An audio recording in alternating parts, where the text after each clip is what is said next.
Good to see everybody. I have 3 minutes, so let me tell you a personal story. My son is 26 years old today, but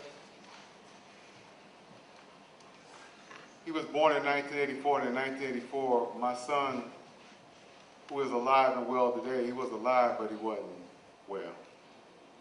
My son was born premature. He was born 2 pounds, 1 ounce. My son eventually went down to 1.6, but while he was 1.9, the doctors called me into his office.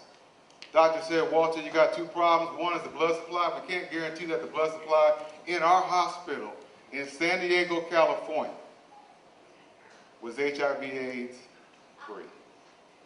I said, Doc, that's no problem. My father and I became my son's blood bank, and we knew where our blood had been, so we guaranteed my son's blood supply. But I had a second problem. My second problem was that medical science had told me they had done all they can do, and they decided that there was nothing left for my son. I said, well, I can solve that problem too. I went home that night, and got on my knees and asked God to save my son. I tell you, I was weak, and I came back into the hospital that next day. But as I was there, I was holding my son down to 1.9 in the palm of my hand.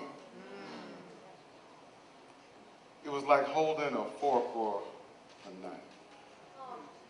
1 pound, 9 ounces. And I'm here to tell you, something happened. You ever ask God to answer your prayer and he didn't? Well, I had that experience. But when I got to the hospital and I was holding my son in my hand, God spoke to me then. God made it plain to me as I was not just looking at my son like I used to. When I first looked at my son, all I could see was the tubes, and all I could see was the bandages, and all I could see was the needles that were sticking in him.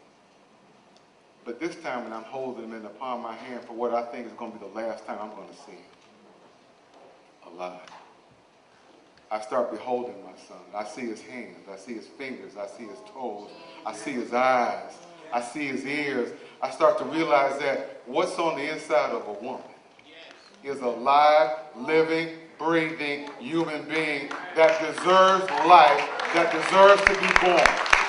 I'm here to encourage us to stand against 371, and I'm here to encourage us to end abortion today. God bless you.